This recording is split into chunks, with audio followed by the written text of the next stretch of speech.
listening to the 10 Questions with the Musical Mind podcast with your host, Peter Harris.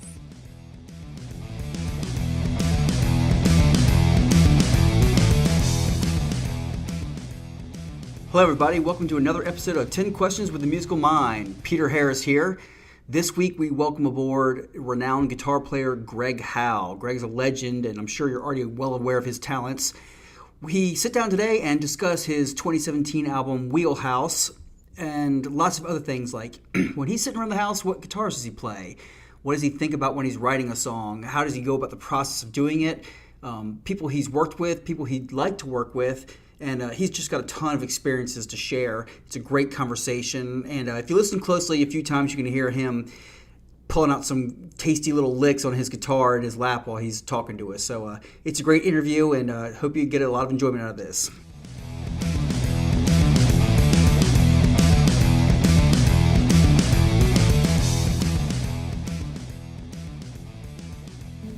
Hey, Greg, how are you today?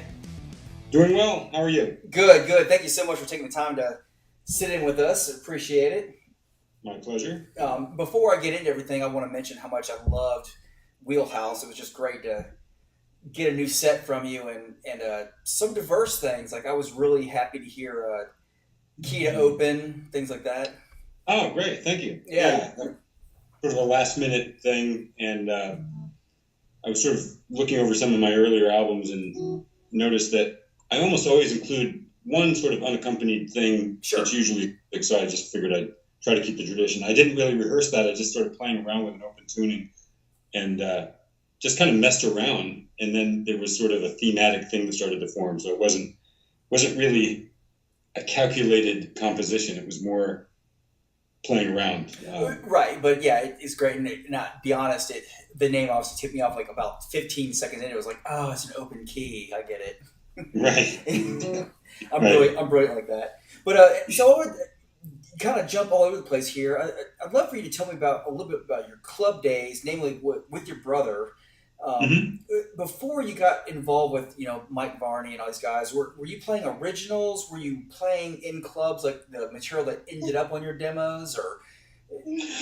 No, we were a cover band, and when we first got out of high school, I mean, literally, actually, my brother was still in school. He's 2 years younger than I am. Uh-huh. So this is early 80s. And we almost immediately after I graduated in 82, we were playing clubs. We just started immediately. And we actually had to lie about our age to be able to play in certain places because... Isn't that great? Yeah.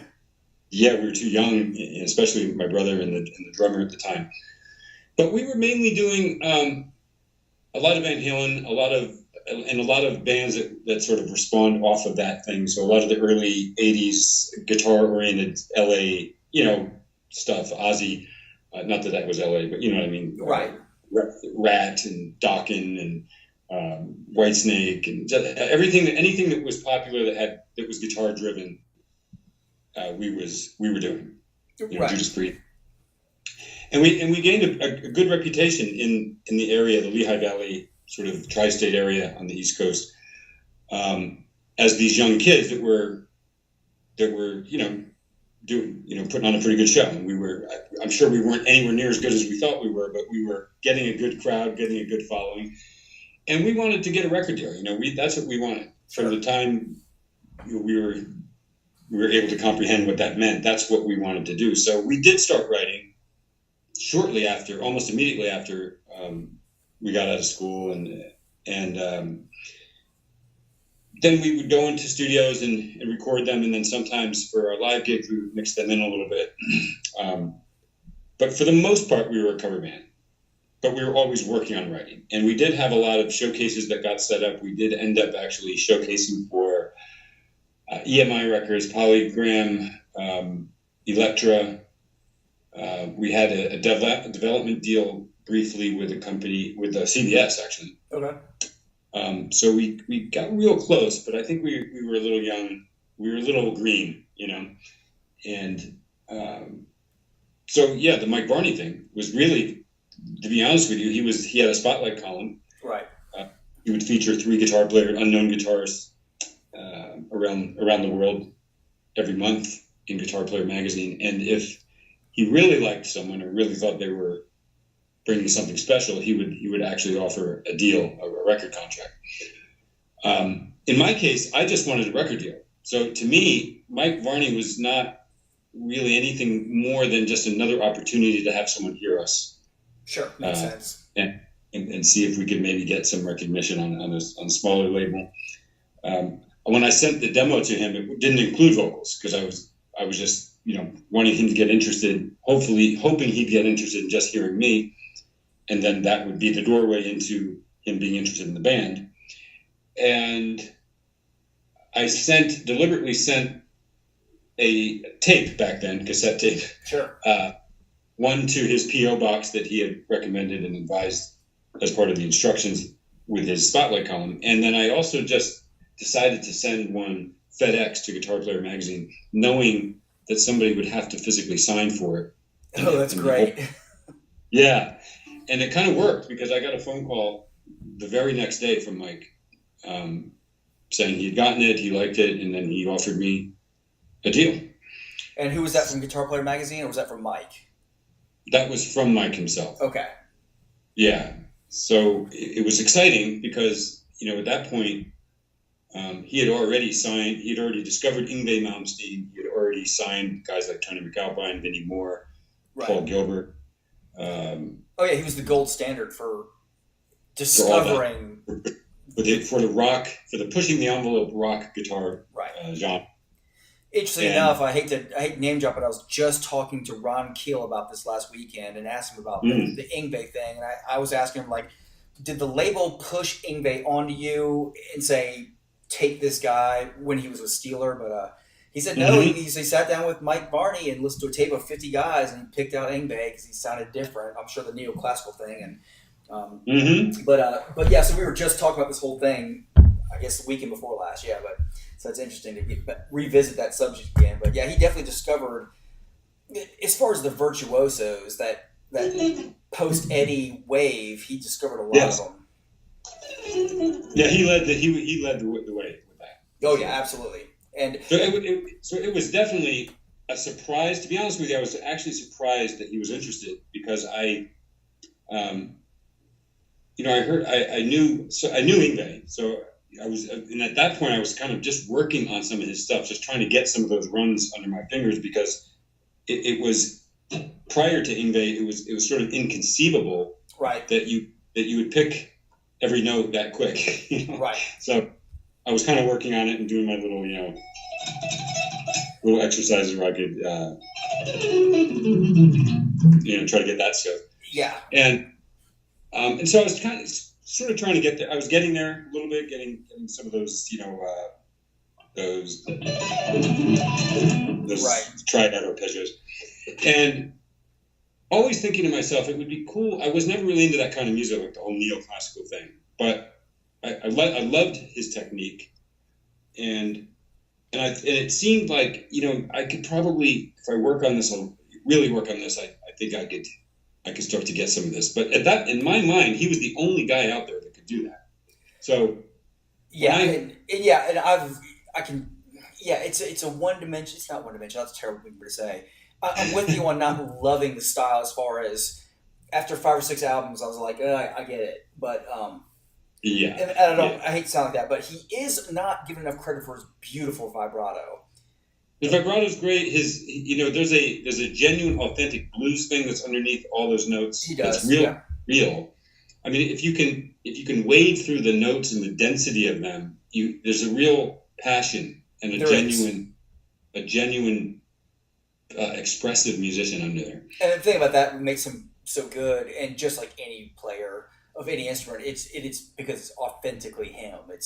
Yeah, exactly. It has to come from a real place, and you can tell that with him it does. You can tell a lot of guys that copied him, they may have taken some of the technique and the chops a little bit further, but I don't think anyone delivers the passion and the authentic genuineness in that genre the way he does. Right. He really believes in it. You know what I mean? He really has a conviction about it. But the point that I was making was that I didn't know. that first of all, I'd never written an instrumental song. So now Mike was like asking me to do instrumental music, and I'm thinking, wow, how do you do that? I don't know what that is, because normally prior to that, it was just I come up with a riff, I come up with some chord changes, I show it to my brother, I record it, he writes the lyrics to it. Right, verse, chorus, verse, bridge, solo, yeah. Yeah, exactly. And it was easy, it was good, we felt like we had a nice thing. And now suddenly Mike wants to sign me, and so we had to negotiate a deal. My original album deal was 4 albums, and so I was able to get 2 of them to be the vocal band, the band I'd been playing with. Right. And then 2 of them were going to be instrumental. And so the very first album was the Greg Howe album. That was the first album of the 4. Mm-hmm. And the next 2 were the band albums. We did an album called High Gear. We did an album called Now Hear This. They were both vocal albums. And then my 4th album of that original deal was Introspection. Right. And so when I first started thinking about writing, Mike said, well, let me send you some of my other artists, and you can get an idea of what they're doing. And, the only real cool instrumental album I had at that time was Steve Morse's Introduction album, which is great. Mm-hmm. And I really dug that, and I dug a lot of the songs. So, but when he sent me, I remember he sent me McAlpine, and he sent me some Vinnie Moore and some Racer X. And I was blown. My mind was blown. I was like, are you telling me there's a bunch of people out here that are doing this? This is crazy. It was outrageous. So I really was sort of flattered that he even was interested in me, because I didn't feel like I was on that level chops-wise, at least chops-wise. Like, you're lumping me in with these guys? Like, yeah, that's how it felt. And then to make matters worse, but in a way it was better, was that when I got flown out there to finally do it, Mike Varney picks me up in his car personally at the airport in San Francisco. And, I'm just getting to meet him for the first time. He's showing me around, just driving around pretty much. And the whole time we're driving, there's this music playing in his cassette player at a low volume. But I can just hear, all I hear is just some of the most crazy sounding guitar I've ever heard. Just insane stuff. Every time I would sort of hear it. So finally I said, Mike, what is that? Who is this? And he says, oh, this is a guy named Jason Becker. He's, he's like 18 or 17 or something. And I thought, you gotta be kidding me. That's insane. Yeah. And I'm like, man, I hope I never have to come up on this guy with a guitar. And Mike says, well, he'll be recording at Prairie Sun while you're there. So he'll be there every day with you. He's recording an album called Cacophony with Marty Friedman, with his buddy Marty. And I was so scared. I was like, oh my God. But it actually turned out to be amazing, because Jason was such a cool guy. And they both were, and both are still.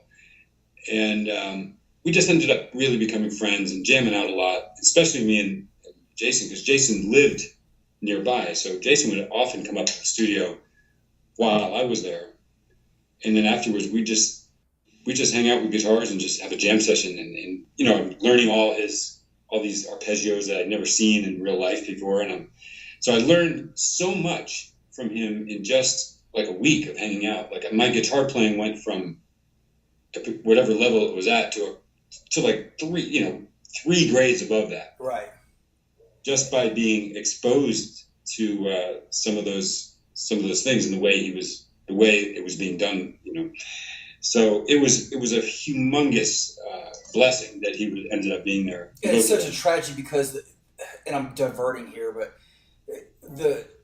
what makes it even more tragic is just the loss of the world, because his quote unquote breakout with Roth, his playing was so tasteful. It really was. I mean, it was just amazing. I mean, I was already aware of him when that album came out, but I bought it and I was just like, he is just nailed. It's just memorable, tasty licks, and he's doing it. The technique obviously is when appropriate, but he's not showboating, and it's just amazing. And just to have what all happened, and he's such a fighter, and he's still forging ahead. I'm so proud of him. But yeah, it's he's still got a sense of humor. He's still Jason. I mean, nothing has changed with him other than the inability to physically operate. But right. far as what's inside, he's the same guy exactly. It's really inspiring. Oh yeah, that's an understatement. Now, how do you tend to write, Greg? Do you set aside time and get in your quote unquote creative mode, or do like ideas come to you when you're running errands or cooking dinner? Or unfortunately, yeah, the latter of the two scenarios more like what I deal with. The stuff that I feel best about is stuff that I write when I'm nowhere near a guitar. Sure. So it'll be at the supermarket. It'll be at the DMV. It'll be while I'm walking the dog. It's always in one of those situations. Sometimes if I'm sitting in the studio, I'll come up with something. But the problem with the guitar for me when it comes to being creative is that we tend to sort of address the guitar from the perspective of our limitations. So we see scales, we see shapes, we see chords, we see things.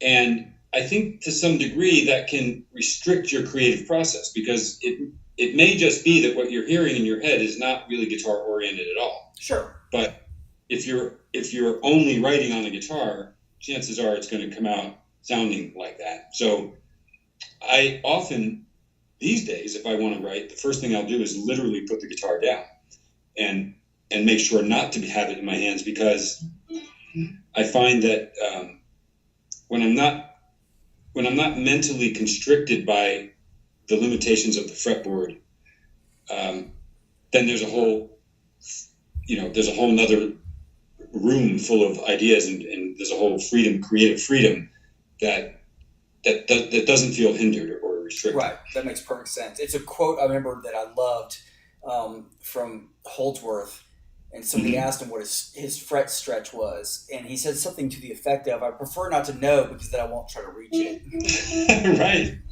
Right. Yeah, a lot of it's that way, and the only problem I've ever had with that is that there have been times, even on the very first album, where I've written things that once I get to the fretboard, I realize, shit, I can't play this. Oh. That has happened. As a matter of fact, in the very first song on the very first album, which is a song called "Kick It All Over." Yeah, I know the song. Yeah. The chorus was something I wrote in my mind. Okay. So.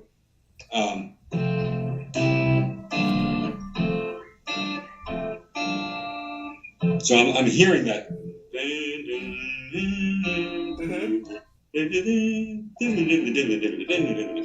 And I'm like, all right, so how do I'm trying, shit, I'm not going to be. Right. And I'm trying to do it, and I'm like, man, I can't play this. I can't play what I'm hearing. But in a certain way, it was good because it sort of, I ended up discovering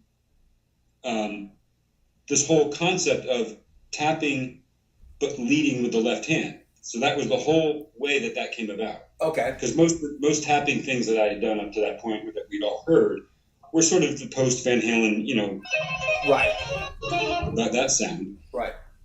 And this was leading with the left hand, and really just having a sequence based on hammering with the left hand and then tapping and then pulling off. Really, that's it: hammer, tap, pull. Right. And that became the way that I could, start navigating through these chord shapes. I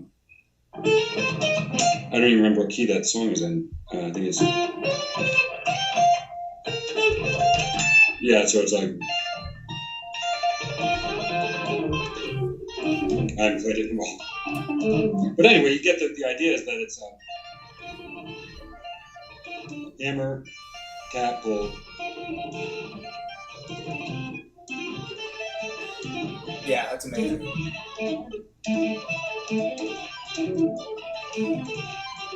So anyway, it became very useful in being able to play things that I otherwise would probably not. I would have to have changed the melodies that I heard in my head. When I try your music, I'm in the key of off. No, I'm just kidding. You're what? When I try your music, I'm in the key of off. I'm just kidding. Yeah, it's interesting because so often I get asked about these slightly off slightly strange, outside of the box techniques that I'll use. None of which were born out of some desire to be unique or innovative or anything. They all came as a solution to not being able to do something in a conventional and manner. that's fascinating, because I have to admit, that's probably what I thought. I haven't actively thought about it. That's probably what I've assumed subconsciously, that you were inventing new technique because, well, everything's been done. How can I change this up some? Right. And there was no judgment attached to that. That's just how I thought of it. But yeah. So that's good to know. Right. No, it's never been that. It's always been me at some point staring anxiously at my speaker cabinet, wondering, how can I get what I'm hearing to come out of those speakers? How do I end that line on a C flat, right? Right. So, like other prominent guitarists, you've also toured with like the biggest of the big pop stars. You know, like Nuno. Also, been with Rihanna like you have, and you've been with Justin Timberlake and Michael Jackson, and sure. Did that kind of experience present any unique challenges or experiences for you? From like, you know, what you were used to in live settings? Well, certainly compared to what I was used to prior, because, you know, it's a whole nother level. It's a completely different world when you're dealing with stadiums, sure. You know, the places that hold 20,000. We did the outdoor stadium tour with NSYNC for a year, which was all 50,000 plus seating. And you have a big management staff, and it's a gigantic entourage. It doesn't even feel vaguely familiar to anything that I would have been, used to prior to that with my musical career. Right. Did you have like marks on the stage, like you be here during this song and you be here during this song that you weren't used to, or? We didn't have that so much with them. Now with Michael Jackson, I had tons of them.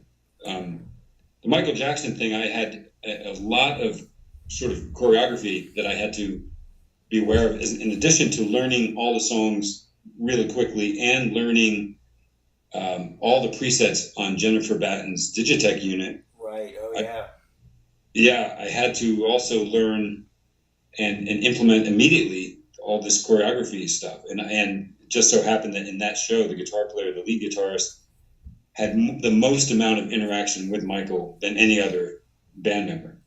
So that was a bit intimidating. That was a little crazy. And people don't think of it this way, but you were stepping in the shoes of greats, just that. I mean, not even being on stage with Michael Jackson, but you're following Jennifer Batten, Steve Stevens, Slash, Eddie Van Halen. I mean, you're maybe not live, but you know what I'm saying. It's as far as material covered, that's immense shoes to fill.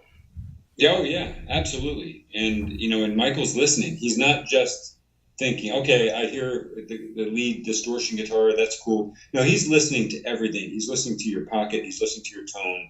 He's listening to your vibrato. Right. He's listening so much that the strangest thing, I think it was the third show that I did, and I hadn't really met him officially yet, other than to just sort of be his, part of the, let's get psyched for the show moment that happens right before each show backstage. But I hadn't really interacted with him. And he came up to me after, I think, the third show, just walked right up to me and said, hey, you're doing a great job. I just wanted to let you know that in such and such song, and I don't remember which one it is, I think it might have been Want to Be Starting Something, where I just have this really sort of simplistic rhythmic thing that I'm doing. I don't remember what it was, but it was something very simple, but it really has to be in the pocket. Like it has to be. Yeah, Yeah, I think it was that part. I think it is. And he says, yeah, you're doing a great job, but you Want to Be Starting Something, if you could just pull it back just a little bit, it'll feel a little better. And I'm thinking, like, during that section, aren't you like flying on a trapeze, or aren't you like in midair, or like in the middle of like a moonwalk? And you're like, listening to if I'm on top of the beat or behind it. Right.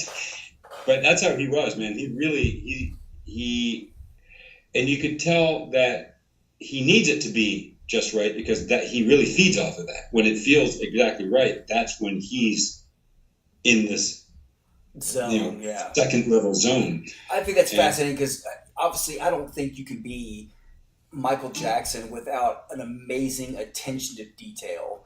And not only just from his own catalog, but he had to have it young growing up and picking out what worked about the artists before him, and I mean, he had to have really had an ability to just zone in on what he liked and what worked for different players. Right.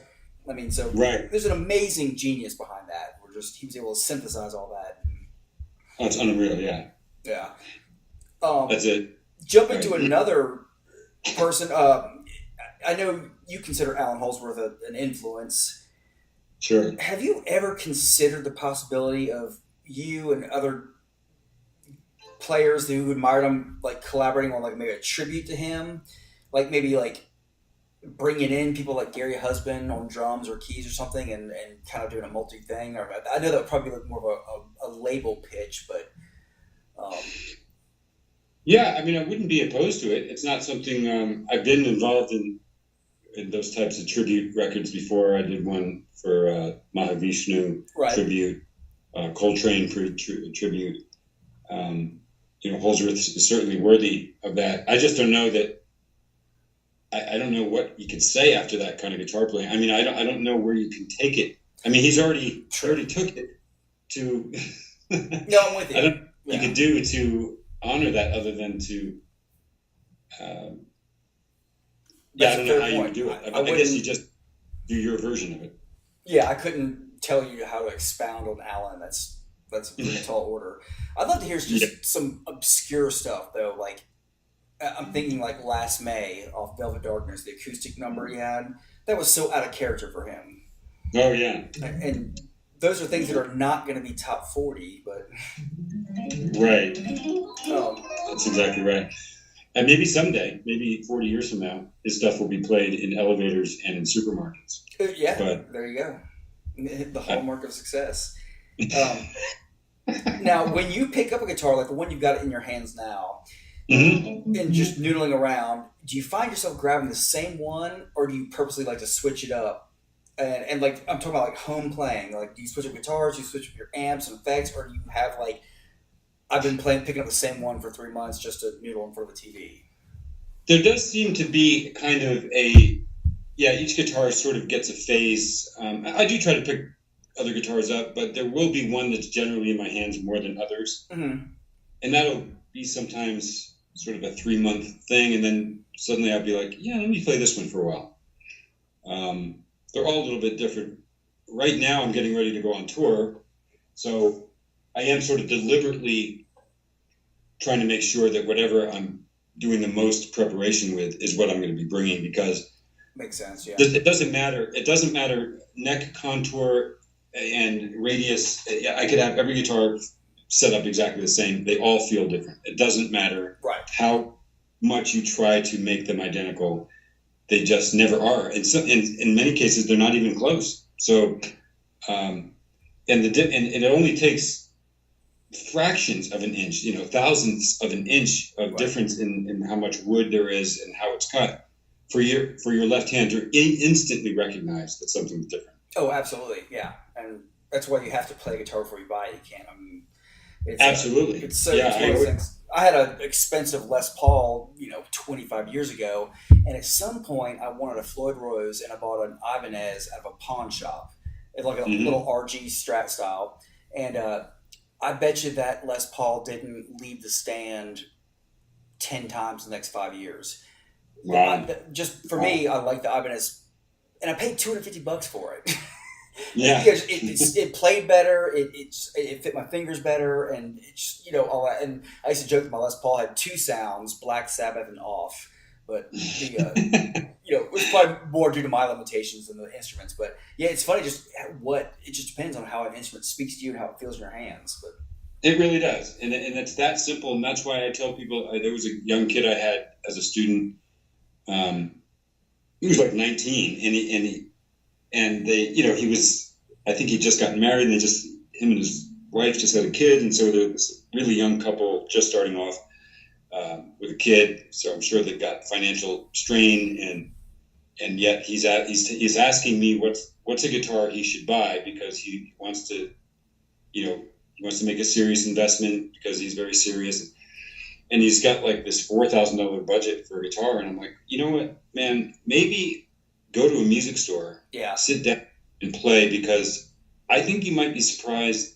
You can find things, don't buy into the hype that just because it says Tom Anderson on it or John Suhr on it, and I'm not dissing those companies, they're great. No, I know what you mean. It makes no difference, right?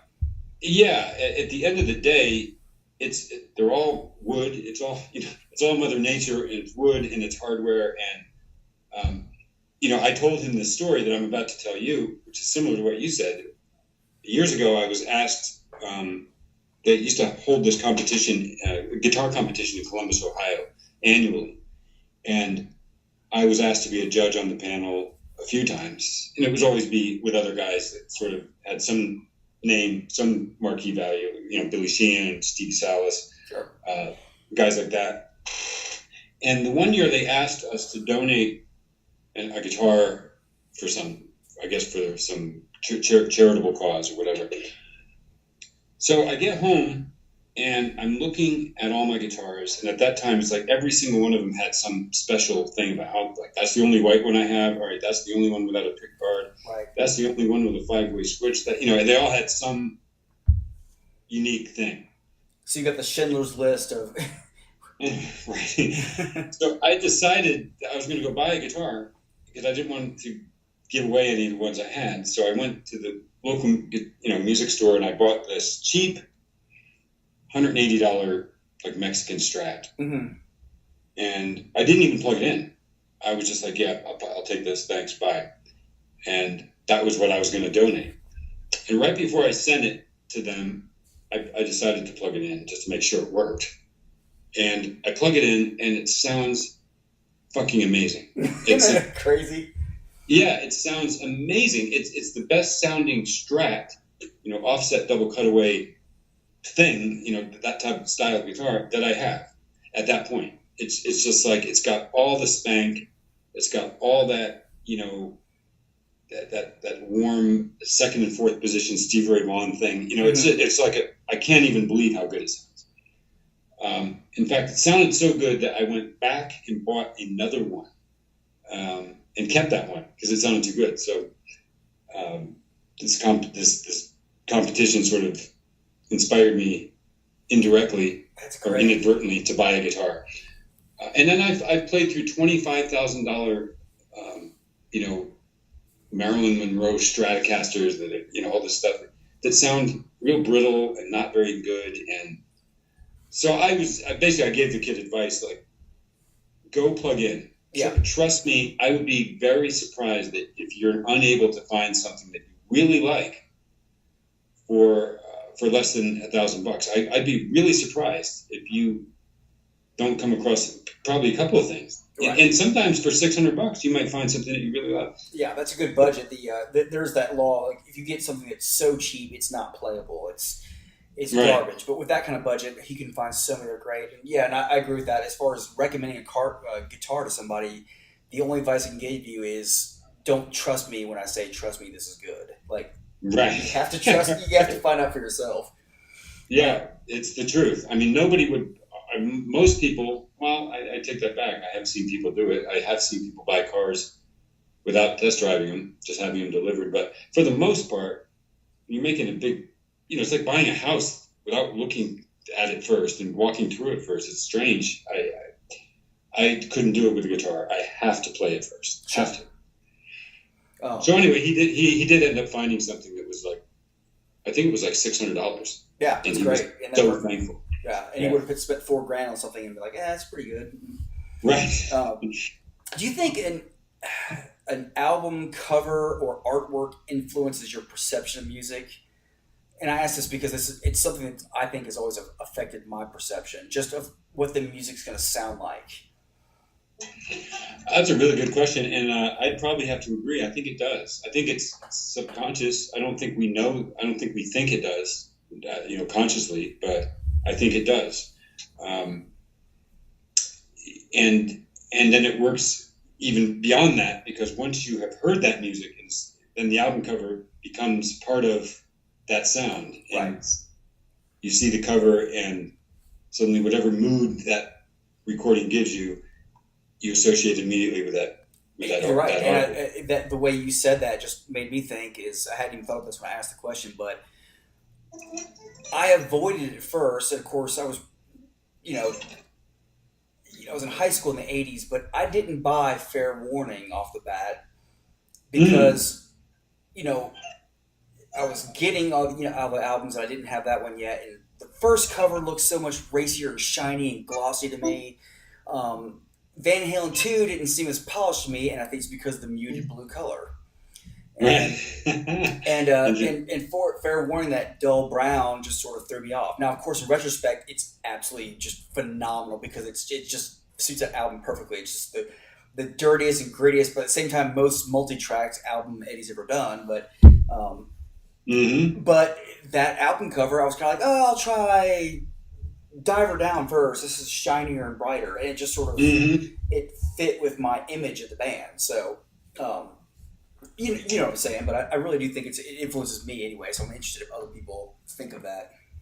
No, I think you're absolutely right. And if you notice, the last two instrumental albums that I've done are pretty far spread apart. Yeah. I did Soundproof in 2008, I guess, and then Wheelhouse last year. And both of those covers were done by my fiance. Okay. And almost everything prior to that was the record label.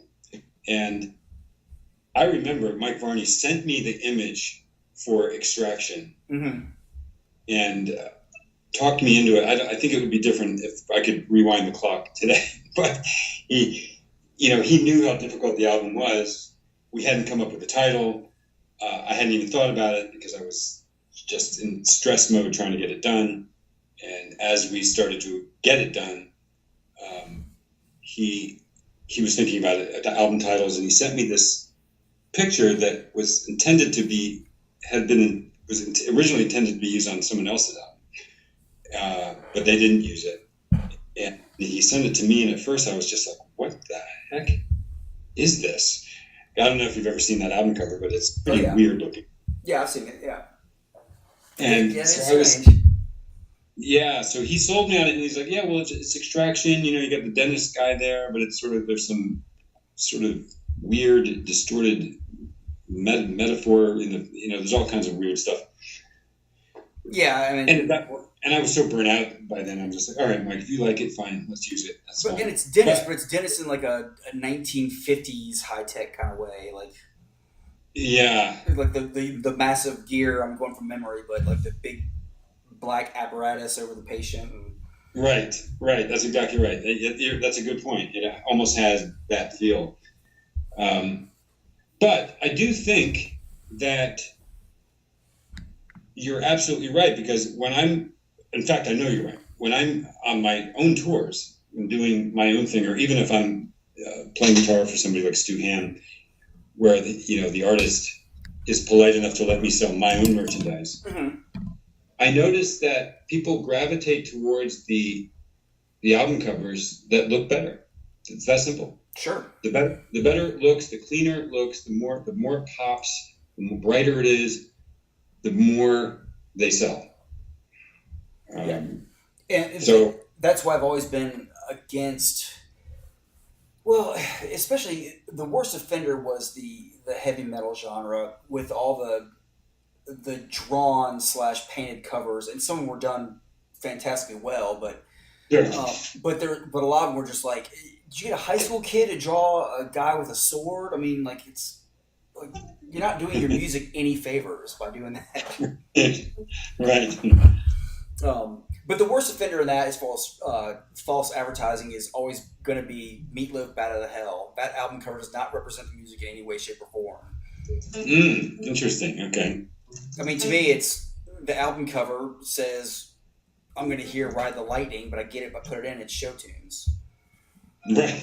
That's true. Like, that seriously threw me off when I was a teenager, in the 80s. Like, what is this shit? Like, you keep seeing this Bat Out of Hell, and it sounds like Broadway. Yeah. But sometimes I wonder, you have to wonder sometimes how much that is deliberate marketing tactics, deliberate Very much so, yeah. You And know, by the I way, I'm think- not knocking Meatloaf. I mean, I've got a pretty broad palette of music. I'm just saying at the time, I was like, this is not representative at all. But yeah, it very well could be. How do we Yeah, pull I in know- something that's not so obvious? I don't know. Right. Yeah. Well, I remember when Eminem first came out, and he had that, his first big hit was My Name Is. Yeah. And, the Slim Shady thing. And then, so that you got this impression like this is sort of goofy music for kids.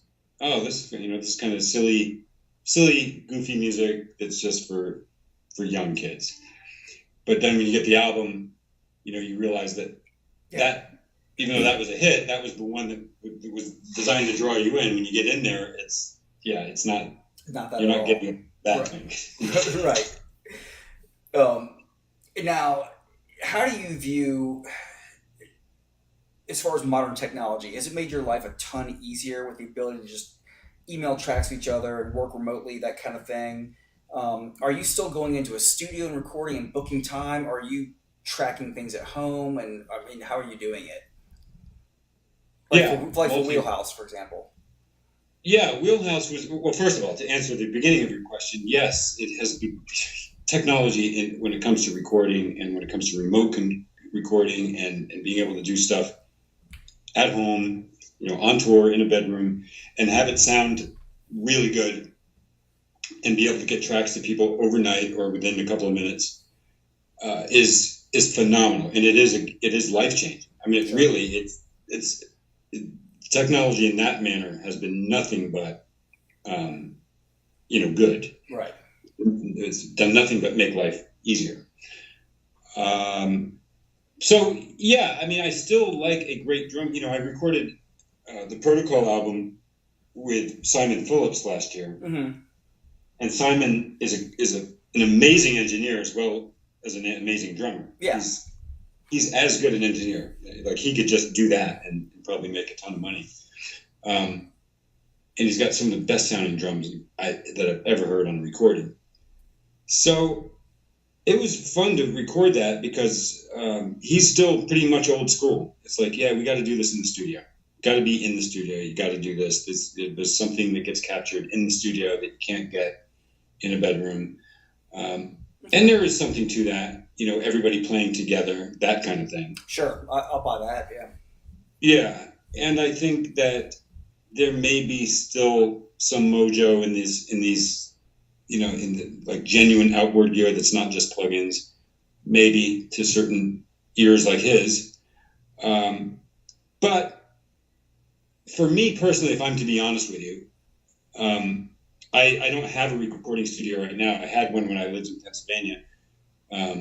But we're probably going to move within the next year or two, and I'm going to make sure to get a house that I can easily put a big studio in. Yeah, nice.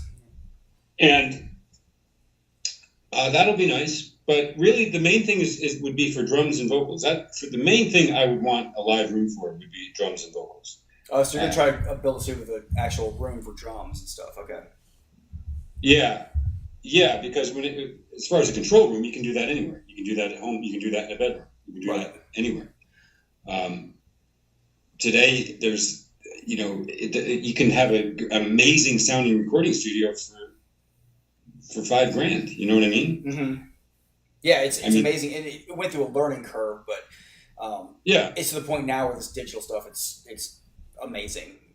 It's frighteningly good. I mean, even these impulse response files, which I didn't think I would like because I generally don't. I'm pretty old school still when it comes to amps, like very old school. It's just no matter how cool they get with Axe Effects and Kemper and Line 6, and no matter how far advanced they get, and they move closer, they get closer all the time, but it's just not the same as a tube amp still. They just haven't, under my fingers, it's not the same. And it's different enough to be a deal breaker. Yeah. So when I started hearing about these impulse response files, these IRs that you could get, and I start reading, these tone guys like Pete Thorne and Scott Henderson, who are saying like, yeah, this is the real deal. I thought, wow, I don't believe I'm going to like it, but I'll buy the reactive load, and then I'll just download some of these and just see how it is. Yeah, Scott Henderson's no idiot when it comes to tone. I mean, oh yeah, and it blew my mind. So it really is the first thing that I've probably tried in the guitar world in maybe over a decade that is better than not, that makes my world better than it would be if I didn't have it. Huh. Because what's amazing is that it's cabinet simulation, but you can pick the cabinet, you can pick the speakers, you can pick the mic placement, you can pick how many cabinets. So suddenly you have a real amplifier that's plugged into essentially a virtual cabinet. And rather than, even if I had a live room, even if I had, my big live room again, it would probably be one mic or two mics on it, and it would be the same sound every time. So I'm not going to be moving a cabinet.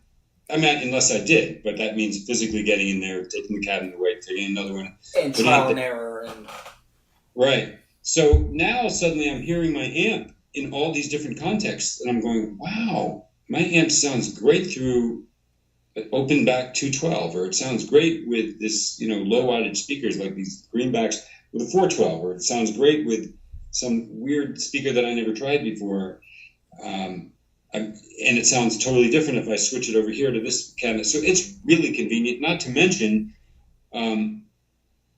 before I had to have my amp or my cabinet in a separate room with a microphone on it, with a mic cable running all the way into my little studio. Mm-hmm.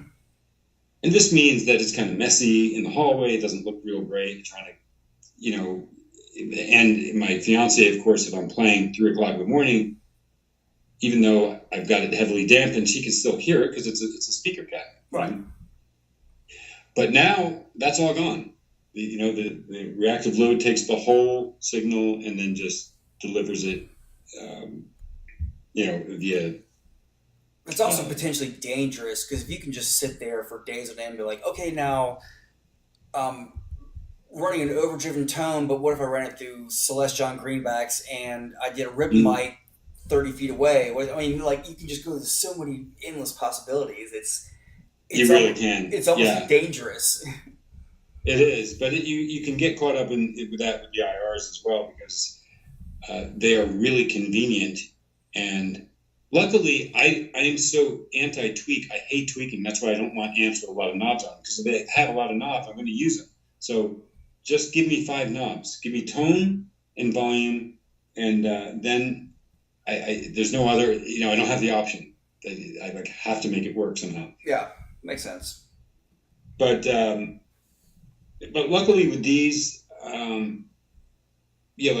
most of the Wheelhouse album was recorded using the reactive load, and all the IRs that you can get from Own Hammer and Two Notes, and I was completely blown away by that. I love the way the guitar tones, the lead tones particularly, happened on Wheelhouse. I think it's some of the best, cleanest, even in a certain way, most expressive tones that I've heard. It does.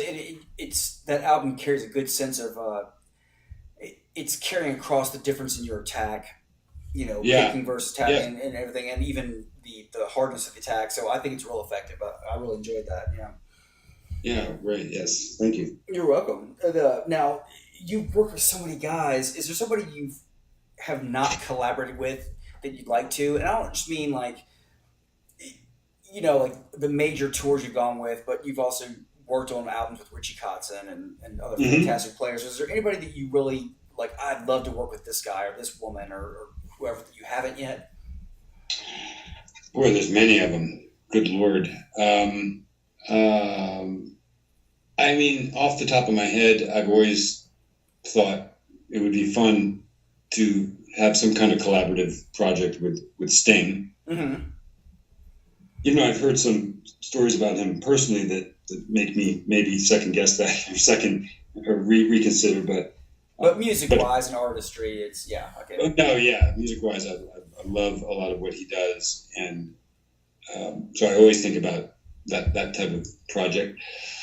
I'm a big fan of female vocalists, so there's so many of them that I love that I wouldn't even know where to start. And my favorite of all of them passed away not just a few days ago, so that won't happen anymore. Yeah, that's a loss. It's a and all those pioneers will be gone soon. Yeah, I'm afraid so. But let's see. Tommy Emmanuel, it'd be fun to do a really cool record, with, we have the contrast between his amazing acoustic thing and maybe something that I could offer in contrast to that on the electric. Definitely. Yeah, that'd be neat. That's actually, I can't think off the top of my head of a collaboration where one is mostly like exclusively acoustic pairing off with electric. That'd be a kind of neat thing. Even if you were like do a clean tone, but it would still offer. Yeah, that's kind of a neat idea. Yeah, something like that. I mean, or just a guitar player that is coming from a completely different place than me, like a George Benson. Yeah. Or somebody that lives in a different musical world that we can bring together. Like that's one of the things I love more than anything is genuine collaborations of two worlds. I'm picked at styles that are most apart from each other, and let's see if we can make them fit somehow. Yeah. Oh, that's definitely fascinating. Yeah. Definitely. Yeah. What would have Yngwie and Stevie Ray Vaughan done? Although he does have the blues, but Yngwie could definitely play blues. But it'd be like I'd love to hear. I remember this. Andre Segovia and Alan Holdsworth. There you go, something like that. I remember Yngwie was on. Which late night show is it that has the Roots as their band? Is that Fallon? It's Fallon, yeah. Right. So Yngwie was on there performing his what is his name? Far Beyond the Sun. Okay. Yeah. With that backup band. That's great. It was great. They sounded great, but it would be fun to see what would happen if they kicked into like a serious hip hop thing. What would Yngwie? What would he have comped on the spot? Yeah, that would be interesting. Yeah, because the Roots are fantastic. Yeah, I would love to throw some funk in there and just what was reaction be? Because right. Now, one last question. I should have thrown this in earlier. We were talking about writing. When you are writing, I know you said ideas come to you anywhere when you're doing other things. Do you think you tend to come up with a melody first, a chord sequence, or a riff? Or does it vary? Well, it's always different. Let me just start with that. It's always, and there is no real method because I will grab at anything to be inspired. Sure. Anything. But as far as a general, if we zoom out and just look at it generally, usually the meat and potatoes of a song for me is what it feels like. What is the rhythmic foundation? Okay. And or whatever, as younger people would call it today, what's the beat? Like to me, what's the actual rhythmic statement? And that's why so much of my stuff has a rhythmic statement. Right. So what is the syncopation that's going to establish this as the foundational groove? Right. What am I hearing? What do I have to say? And one of the things I try to talk about with students a lot, because I will get students sometimes who will say, I got all these chops now and I got this, da, da, da. But I really want to get into composition. So I have the song idea that goes like this, but I'm just wondering, where should I go after this? This is a very common scenario. Mm-hmm. And the thing is, I think I don't know that I'm answering your question specifically, but I think it will indirectly answer it. No, I'm following you, yeah. There has to be a story that you want to tell. I mean, Steven Spielberg is not going to just sit down at a typewriter and start typing cool sentences just because, right. Yeah. right? There has to be a vision about what this whole, what's the premise? Why am I here? What do I want to say? What am I trying to convey? There has to be a story that you want to tell. Right. Stephen King's not writing a book called "And Then They," like. Right, exactly. So when people are writing without a clear sort of emotional, the desire to convey something emotionally, if that's not part of the premise, it's very hard for me to understand where they're sourcing any of it. Like, what is the source at all? Because if you're just finding cool things that have harmony logic to them and sort of rhythmic logic, then you're really not invested emotionally. There's not, you know what I'm saying? Like, right. Congratulations, you've invented math. Right. Yeah. So to me, there has to be something, even if you can't identify what it is, if you can't describe it, if it's too abstract for you to be able to actually explain. I mean, really, that's the great thing about music, is that you're trying to convey things that can only be conveyed that way. So It's like, well, what am I trying to say with this music? Well, actually, the music is the statement. The definition of what I'm doing here is the song itself. So that's the beauty of it. To me, I can't write something unless I'm inspired. There has to be a motivation there, the desire to convey something. So it's very strange when I get asked by students, what should I do with this song? I've got all this, but I'm looking for another part that would go with it.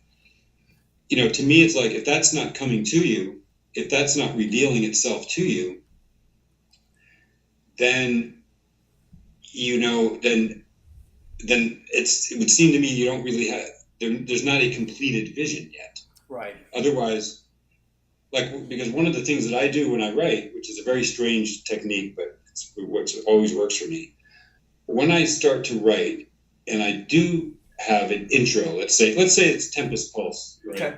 Which is the first song off it. And I want to mention that actually, because on Tempest Pulse, before you go into it, you have some great, I say erratic, and I mean that in a good way, erratic phrasing, but you always land on top of the beat. It's funny, you always land right back in the pocket. It's I love that song. But yeah, so thank you. But those things are important to me because the tension release, the whole thing. So when I'm hearing, dun, dun, dun, dun, dun, dun, dun, dun, dun, so that was just something that I heard. Right. It represented something. It represents energy. It represents sort of new landscape. I don't even know how to verbalize it, but I'm not just hearing that because it works. I'm hearing it because it symbolizes an emotional state, a mode of being. Mm-hmm. And so the second part of that song, let's just pretend that, because I don't really remember the details of how it was written, but let's just pretend I came up with the opening thing, and I go, okay, so this is cool, I like this. And then I'm like, all right, now where do I go? So what I normally do is play that section that I have, and then I picture myself in a car, probably on the 405 or the 101 in LA, mad traffic on my way to a typical, regular, a non-musician on their way to their 9-to-5 cubicle job. Okay. And you just want to escape from this crazy traffic, and you just want to hear some really cool guitar music. So you've heard you've heard all of Joe Satriani stuff too many times. Here's a new guy. Who's this Greg Howe guy? Let's check it out. Put the thing in. You hear that. You're into it. And you're bobbing your head, and it's like, yeah, I like this. And then the B section of the song is about to come up. And when I picture that guy listening to it, the B section reveals itself to me. It just shows up. Okay. Because now I'm seeing him listen to the song. It's almost like it's not my song anymore. It's now been moved into an external landscape for me to, you know what I'm saying? And, that's interesting. For whatever reason, that makes... it's almost like the song is written already, and all I'm doing is finding the parts that, I'm just finding the missing pieces, if that makes any sense. It does. And if you're envisioning this person, like you're basically going to a mode where you're allowing him to show you what should come next, like by his reaction. Yeah. Right. Yeah. And it's gotten me through so many, all of us, I'm sure we've all experienced that thing where it's just like, I have no ideas. I'm not resonating with any ideas. I'm not inspired. I don't like the stuff I've come up with. I don't really like it. I don't believe in it. And I have these other parts, but I don't have parts that, you know what I mean? That when we have those challenges in composition, right. There's ways to just powerhouse through it. I mean, I could easily just come up with something that works, but I just can't do that. I have to believe if I'm going to present this to the world, I have to believe in it. So yeah, you don't want to reproduce that live. Just be like, I've never liked this song. I mean, that's miserable. Yeah, exactly. Yeah. That's a cool visual. I appreciate you sharing that with me. Yeah, that's what works for me. I mean, some of the other things are when it comes to the melody and chords. That's another strange. These are all great questions because they present themselves. There's no real concrete answers. Like, in other words, it's when people say, "Do you hear melodies first and then write the chords, or do you hear the chords?" And then, like, to me, that's a strange question. I don't think it's a strange question. It's just strange to me because it's impossible for me to hear a melody without simultaneously understanding the chord structure, the harmony backdrop to that. Sure. And do you think that's an inhibition because you're so familiar with the quote unquote rules? Like, do you think I know, this is all mapping itself out as a 1-4-5 progression. So this should be this A minor here or some variation thereof. Is it hard to step out of that framework because you know what's correct? Does that make sense? It's harder when the guitar is in my hands. Yes. It's okay. Harder. That makes sense. It's easier to find those less predictable moves when it's all in my head. Right. When it's coming from a place because then it's just music. It's just creativity in music. I'm not restricted by the limitations of the guitar or what my hands are capable of doing. Or falling into familiar finger patterns and that kind of thing. Right, exactly. It's just more like, here's what it is. Now let's go pick up a guitar and see if this can be done. Right. Yeah. Well, let's see what does this look like on the guitar now that I've got some semblance of an idea of what I'm looking for. Well, that makes perfect sense. Well, hey, Greg, I'm going to let you go. I know you've got other things to do, but... Yeah, I'll be starting something new when I get off tour. The tour's we're going to be out there for a bit. I think I get back like very end of November or beginning of December, but I will be immediately working because and it's going to be great. So yeah, I'll be out doing my tour in Europe for 2 months, starting beginning of October. I'll get back around the holiday season, and then I'm going to just force myself to start putting ideas down and writing, and I'd like to have another product out by next year. Sounds great. I'll be looking forward to it for sure. Cool. Well, thanks again, Greg. I really appreciate it. And tell you what, I'll send you a link to this stuff once I get it all edited and everything, and we'll just go over everything and I'll publish it up. But it's been great talking to you. I really enjoyed the conversation. So thanks again. Excellent. My pleasure. All right. Have a good night. You too. Take care. Bye.